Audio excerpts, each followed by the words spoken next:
Hey Neighbors, it's me, Wild Neptune, and in this episode of Epic 7, we are going to go over some of the new bands coming out. Well, one of the new bands coming out, Lilias. Also, next week, we have Laika, so giving my preliminary thoughts on her, and some new updates coming up in the game. Very exciting stuff. Before that, though, be sure to like, comment, and subscribe, and consider catching me at Twitch, at twitch.tv/WildNeptune. Let's go. Okay, the update is pretty big, but not going through everything here. Just some of the more important, well, not important, but some of the more nuanced things, I suppose. Guardian balance adjustments. So, as we know that everybody only uses Archie, and they never use these for anything. So, they're getting buffed. Xenon, girl of the 21st century, is getting a buff. And it is now ignoring ER and decreasing CR of the enemies by 50%, and also grants an extra turn. So that a lot of the times you would use this, and it's a lot. 60 souls is 2 Archies, so you gotta get your value out of this. Honestly, ignore ER is something that people have wanted on this for a long time. So this is a pretty big buff right here. And Tom Cruise is getting a 3-turn cooldown reduction instead of 2. Also grants a barrier, and it increases proportional to the allies' max health. And I believe it's the max health of the whole team. So it should be a pretty big barrier. Now, does this mean you use these over Archie now? I don't know, right? We'll have to probably math it out and see, but who knows? Like, they seem maybe like they are viable options. Also, it was revealed that what's his face? Kazran, Yuna's Guardian, is coming out next month. So get ready for that. Side story, of course, new side story. Also a new epic pass is coming out too with the Kana skin. It is a special gift Kana. Very cute skin. I like this one.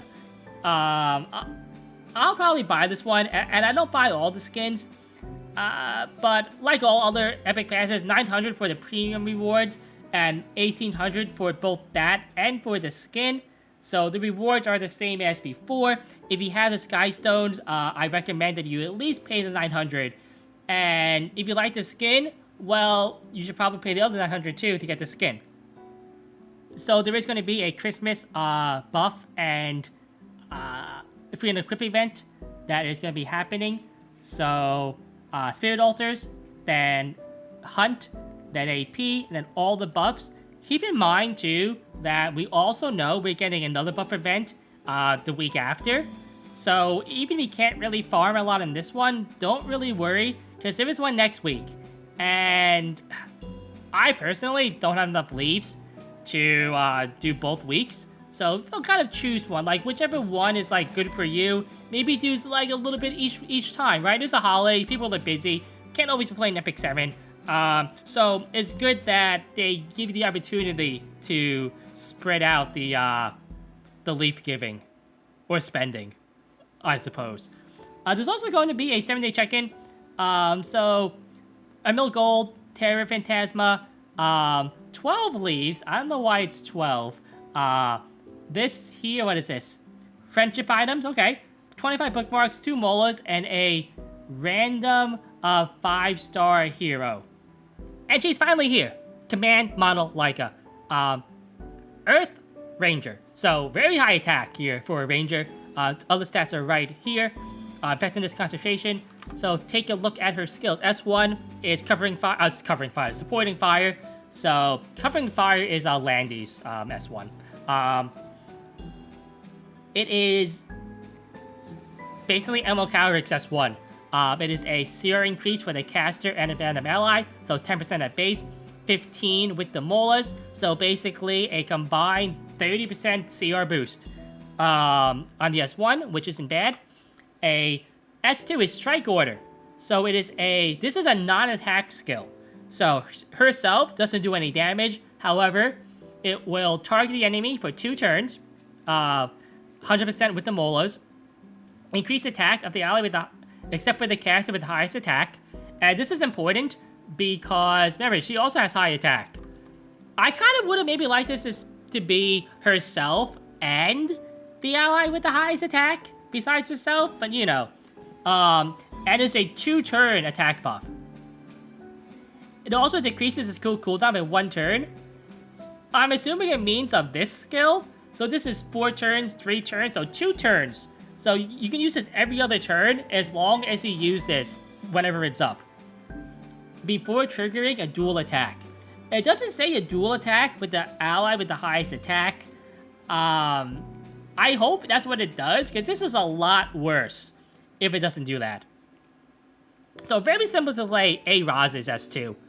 And Volley Fire is their S3. So what 100% chance with the Molas to decrease speed, 75 for sleep for 1 turn with the Molas, of course, and also gives immunity to all allies for 2 turns. And the Soul Burn for 10 souls is to decrease skill cooldown by 2 turns, so 5, 4, 2. So, like this here, if you use this every other turn, well, you can use this every other turn if you always Soul Burn it. So technically, you can simply cycle. If you have a lot of souls, you can just cycle to the S2 and the S3 every other turn, which is pretty nice, right? Her artifact, Glow Wings 21. First off, should be called Glow Thighs 21, but after using a non-attack skill, grants a barrier equivalent to 20% of the caster's max health to all allies for 2 turns. This effect only activated once every 3 turns and can only apply to 1 hero within a team. Because let's be fair here, if you could stack this several times, you could basically run like a super like degenerate ranger team probably. Because 20% of max HP for the entire team that you can trigger yourself is pretty good. Let's be honest here. As for who could use this artifact, it's hard to say, right? It's a very strong effect on a class. I'm not positive could use it effectively right now. Because herself, Isaria, I guess Seaside Isaria too could use this.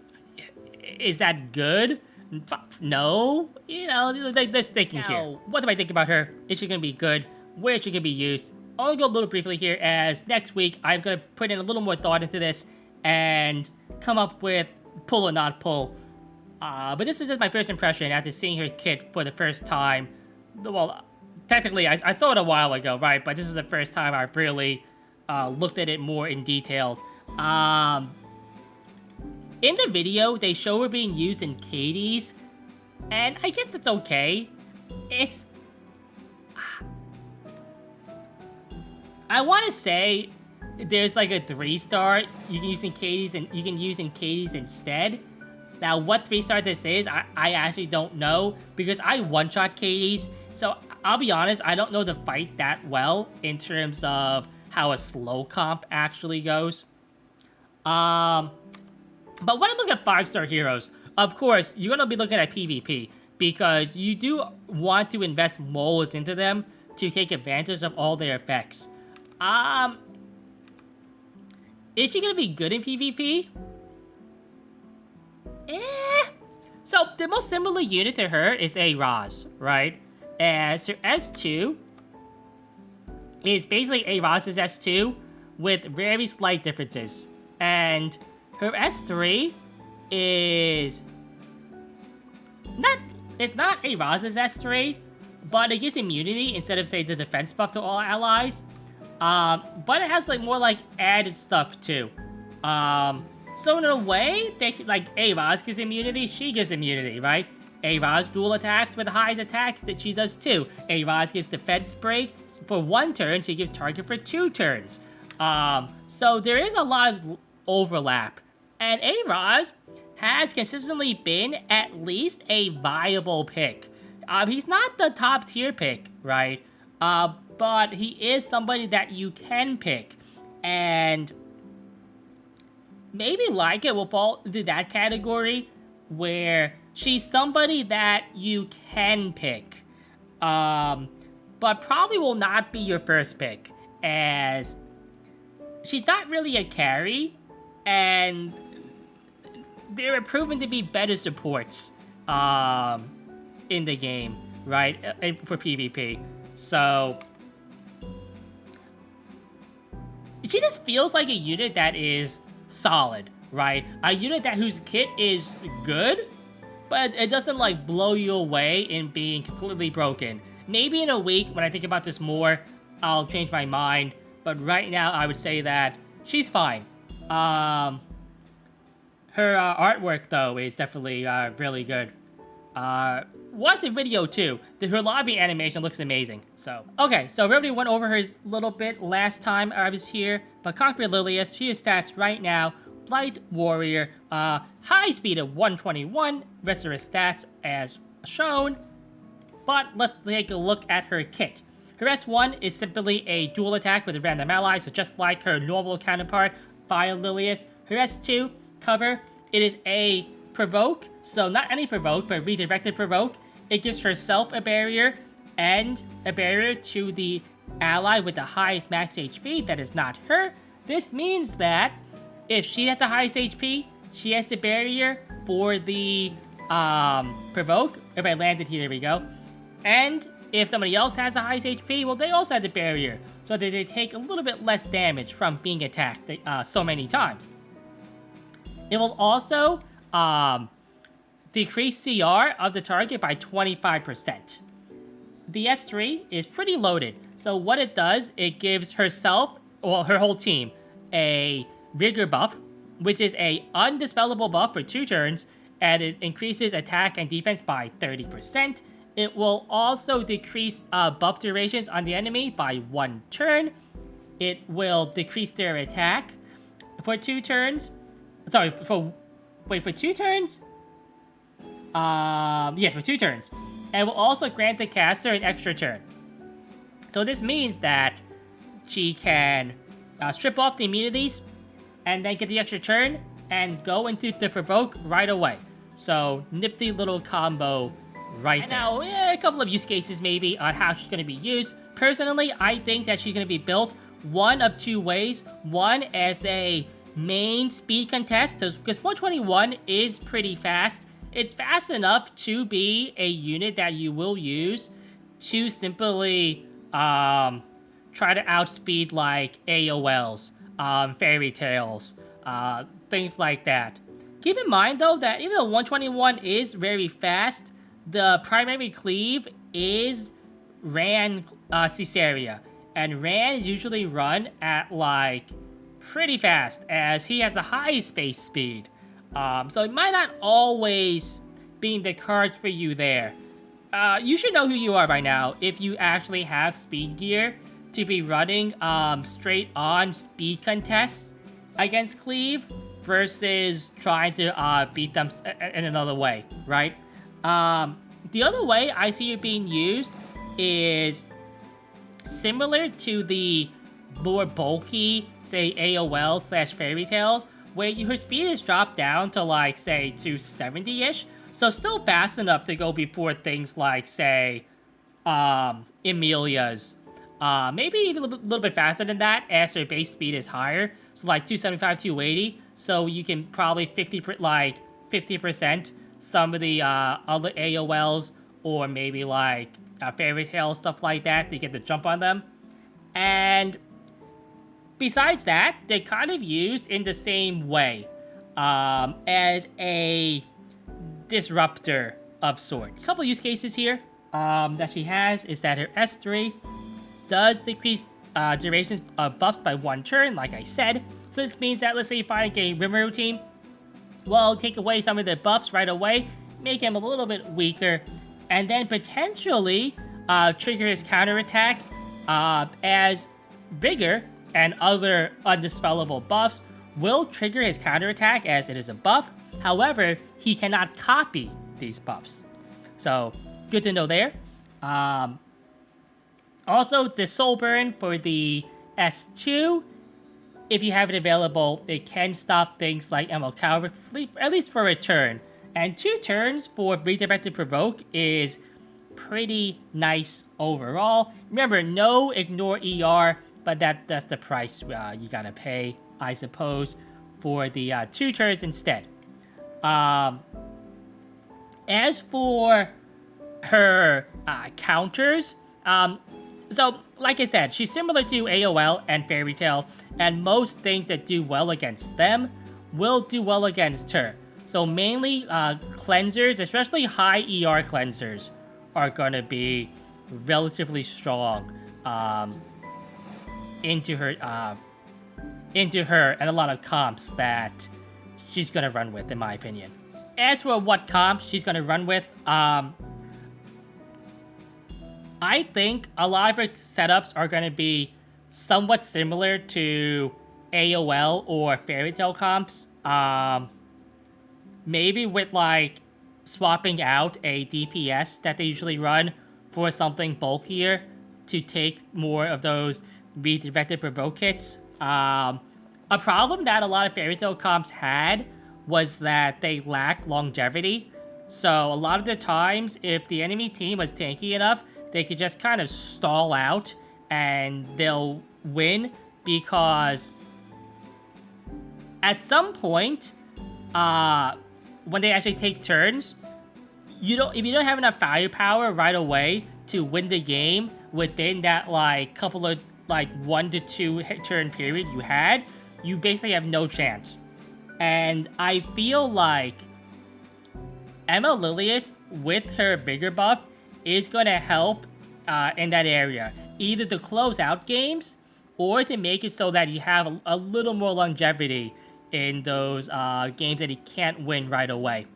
So I would say if you cannot use Fairy Tail or AOL very effectively right now, you probably can't use Emma Lilias effectively either. Just the way that I see it could be used at the moment. Is she better than these heroes?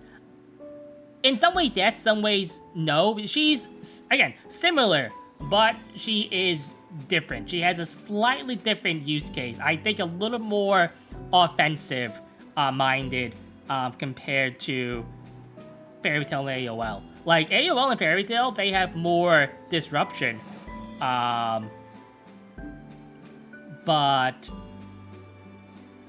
I would say that if you're on the more aggressive side, that maybe Lilias is going to be more your cup of tea, as they say.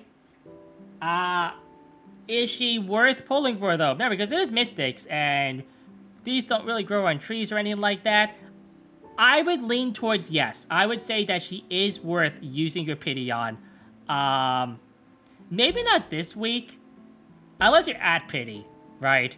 But if you have like a little bit to go, like I do, maybe you want to wait, because like it's Irvalid. It's, you know, it's Doctor's bag, right? Doctor's bag isn't bad, but you know, it's not the best. Irvalid is exists. So, you know, maybe you want to see what the rotation is going to be next week, you know, just in case you get unlucky and you fail the 50-50 here. But that's what I think. And really quickly, just a couple other things that they announced. There is going to be 3 new 3-star units that are coming out. Yoon Young, Niwa, and I forget the other one. The other one's name. But those 3 are coming out. Which means that I believe we've had 9 3-stars since the last new RGB 4-star came out. Which is, like, insane to me. The other thing, too, is that there is going to be 4-star Moonlight Pity for Mystics. So for Mystic Summons, it's going to be 110, at least that's what it's shown in the picture. 110 summons to pity the MO 4-star in it. The pities for the 4-star and 5-star are independent of each other.